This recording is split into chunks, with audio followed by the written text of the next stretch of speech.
ಸ್ನೇಹಿತರೆ, ಮತ್ತೆ ಒಂದು ಹೊಸ ಇಂಟ್ರೆಸ್ಟಿಂಗ್ ಪ್ರೊಫೈಲ್ ಒಂದಿಗೆ ನಿಮಗೆಲ್ಲ ಸ್ವಾಗತ. ಈಕೆಯ ಯಜಮಾನರು ತುಂಬಾನೇ ಸ್ಪೀಡ್ ಆಗಿ ಮಾಡುತ್ತಾರೆ. ಸೊ ಹಾಗಾಗಿ ಬೇಗ ಔಟ್ ಮಾಡಿ ಸುಸ್ತಾಗುತ್ತಾರೆ ಎಂದು ಮಾಹಿತಿ ಕೊಟ್ಟಿದ್ದಾರೆ. ಯಜಮಾನರಿಗೆ ಕಂಟ್ರೋಲ್ ಆಗಲ್ಲ. ನಿಧಾನವಾಗಿ ಮಾಡಿದ್ರೂ ಕೂಡ ಒಳ್ಳೆ ಮಜಾ ಬರುತ್ತದೆ ಎಂದು ಖುದ್ದಾಗಿ ಇವಳೇ ಮಾಹಿತಿ ಕೊಟ್ಟಿದ್ದಾರೆ. ಸೊ ಪ್ಲೀಸ್ ಕೊನೆವರೆಗೂ ನೋಡಿ ಎಂದು ರಿಕ್ವೆಸ್ಟ್ ಮಾಡಿ ಕೇಳಿಕೊಂಡಿದ್ದಾರೆ. ತುಂಬ ಇಂಟ್ರೆಸ್ಟಿಂಗ್ ಇರುತ್ತೆ, ಜೊತೆಗೆ ಒಳ್ಳೆ ಅವಕಾಶವಿದೆ, ಕೊನೆವರೆಗೂ ನೋಡಿ. ಈಕೆ ಹತ್ತಿರ ಟಾಟಾ ಇಂಡಿಗೋ ಮರೀನಾ LX ಒಂದು ಕಾರ್ ಇರುತ್ತೆ ಸ್ನೇಹಿತರೆ. ಸೊ ಇಲ್ಲಿ ನೀವು ನೋಡ್ತಾ ಇರ್ಬೋದು.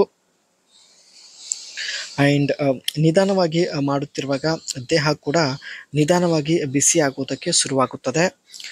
ಪ್ರಾರಂಭದ 1 ನಿಮಿಷದವರೆಗೆ ಮಜಾ ಬರುವುದಿಲ್ಲ. ನಿಧಾನವಾಗಿ ಮಾಡುತ್ತಿದ್ದಾರೆ, ಪ್ರಾರಂಭದ 1 ನಿಮಿಷದವರೆಗೆ ಮಜಾ ಬರುವುದಿಲ್ಲ ಎಂದು ಮಾಹಿತಿ ಕೊಟ್ಟಿದ್ದಾರೆ. ಸೊ ದೇಹ ಬಿಸಿ ಆದ ನಂತರ ಪ್ರತಿಯೊಂದು ಹೊಡೆತದಲ್ಲಿ ಪ್ರಪಂಚ ಮರೆಯುವ ಹಾಗೆ ಸುಖ ಸಿಗುತ್ತದೆ ಎಂದು ಮಾಹಿತಿ ಕೊಟ್ಟಿದ್ದಾರೆ. ಆ್ಯಂಡ್ ಈ ಸುಖ ಅನುಭವಿಸಲು ಎಷ್ಟೇ ಹಣ ಖರ್ಚು ಆಗಲಿ ಪರವಾಗಿಲ್ಲ, ನಾನು ರೆಡಿ ಇದ್ದೀನಿ. ಸೊ ನೀವು ಬಳಿ ಬರಲು ರೆಡಿ ಇದ್ದರೆ ದಯವಿಟ್ಟು ಅನಿಸಿಕೆ ತಿಳಿಸಿ ಎಂದು ತುಂಬ ರಿಕ್ವೆಸ್ಟ್ ಮಾಡಿ ಕೇಳಿಕೊಂಡಿದ್ದಾರೆ. ಇದು ಸ್ನೇಹಿತರೆ ಈಕೆ ಹತ್ತಿರ ಇರ್ತಕ್ಕಂಥ ಟಾಟಾ ಇಂಡಿಗೋ ಮರೀನಾ LX ಒಂದು ಹಳೆ ಕಾರ್ ಆಗಿರುತ್ತೆ ಸ್ನೇಹಿತರೆ. ಒಂದೇ ವೇಳೆ ನೀವು ಹೆಚ್ಚಿನ ಸಮಯದವರೆಗೆ ಮಾಡಲು ರೆಡಿ ಇದ್ದರೆ ಹೇಳಿ, ಖಂಡಿತ ಇವರು ಈ ಒಂದು ಕಾರಲ್ಲಿ ಬಂದು ಭೇಟಿ ಆಗುತ್ತಾರೆ. ಆ್ಯಂಡ್ ಕಾರ್ನ ಒಂದು ಸ್ಪೆಸಿಫಿಕೇಶನ್ ನೋಡೋದಾದರೆ ಇದರಲ್ಲಿ ಸ್ನೇಹಿತರೆ 1.4 ಲೀಟರ್ಸ್ ಒಂದು ಡೀಸೆಲ್ ಇಂಜಿನ್ ಇರುತ್ತೆ. And transmission 5 speed manual gear box ಇರುತ್ತೆ. ಫ್ಯೂಲ್ ಟೈಪ್ ಬಂದುಬಿಟ್ಟು ಪೆಟ್ರೋಲ್ ಮತ್ತು ಡೀಸೆಲ್ ಎರಡಾಗಿರುತ್ತೆ. ಬಟ್ ಈ ಒಂದು ಕಾರ್ ಅಥವಾ ಇವರ ಹತ್ತಿರ ಇರ್ತಕ್ಕಂಥ ಈ ಒಂದು ಕಾರ್ ಒಂದು ಡೀಸೆಲ್ ಇಂಜಿನ್ ಕಾರ್ ಆಗಿರುತ್ತೆ. ಮೈಲೇಜ್ 1 ಲೀಟರ್ ಡೀಸೆಲಲ್ಲಿ ಸ್ನೇಹಿತರೆ ಸ್ಟಾರ್ಟಿಂಗಲ್ಲಿ 18 ಕಿಲೋಮೀಟರ್ ಕೊಡುತ್ತೆ. ಆನಂತರ ಸ್ವಲ್ಪ ಇಂಜಿನ್ ಹಳೆಯದಾದ ನಂತರ 14 ಕಿಲೋಮೀಟರ್ ಮೈಲೇಜ್ ಕೊಡುತ್ತೆ. ಆ್ಯಂಡ್ ಡ್ರೈವ್ ಟೈಪ್ ಬಂದುಬಿಟ್ಟು ಫ್ರಂಟ್ ವೀಲ್ ಒಂದು ಡ್ರೈವಿಂಗ್ ಸಿಸ್ಟಮ್ ಹೊಂದಿರುತ್ತೆ.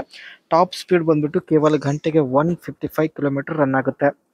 ಆ್ಯಂಡ್ ಇದರ ಒಂದು ಬಾಡಿ ಸ್ಟೈಲ್ ನೋಡೋದಾದರೆ body constructions steel monocoque chassis type ಇರುತ್ತೆ. ಸಸ್ಪೆನ್ಷನ್ ಬಂದುಬಿಟ್ಟು front independent and McPherson strut type ಆಗಿರುತ್ತೆ. ಆ್ಯಂಡ್ ಬ್ರೇಕ್ ಬಂದುಬಿಟ್ಟು ಫ್ರಂಟ್ ಬ್ರೇಕ್ ಸ್ನೇಹಿತರೆ ಡಿಸ್ಕ್ ಟೈಪ್ ಆಗಿರುತ್ತೆ. ರಿಯರ್ ಬ್ರೇಕ್ ಬಂದುಬಿಟ್ಟು ಡ್ರಮ್ ಟೈಪ್ ಆಗಿರುತ್ತೆ. ಫ್ಯೂಲ್ ಟ್ಯಾಂಕ್ ಕೆಪಾಸಿಟಿ ಒಟ್ಟು 42 ಲೀಟರ್ ಡೀಸೆಲ್ ಈ ಒಂದು ಫ್ಯೂಲಲ್ಲಿ ಫಿಲ್ ಮಾಡ್ಬೋದು. ಸಿಂಪಲ್ ಲುಕ್ ಇದೆ ಸ್ನೇಹಿತರೆ. ಒಳಗಡೆ ಕೂಡ ಸಿಂಪಲ್ ಡ್ಯಾಶ್ ಬೋರ್ಡ್ ಹೊಂದಿರುತ್ತೆ. ಸಿಂಪಲ್ ಫ್ಯೂಚರ್ಸ್ ಇರುತ್ತೆ. ಕಾರಣ ಟಾಟಾ ಇಂಡಿಗೋ ಮರೀನಾ LX ಒಂದು ಹಳೆ ಕಾರ್ ಆಗಿರುತ್ತೆ. ಒಂದು ವೇಳೆ ಹೆಚ್ಚಿನ ಸಮಯದವರೆಗೆ ಮಾಡುವಂಥ ವ್ಯಕ್ತಿ ಸಿಕ್ಕಿದ್ರೆ so Tata IndiGo Marina LX ಈ ಒಂದು ಕಾರಲ್ಲಿ ಬಂದು ಖಂಡಿತ ಭೇಟಿ ಆಗುತ್ತೇನೆ ಎಂದು ಭರವಸೆ ಕೊಟ್ಟಿದ್ದಾರೆ.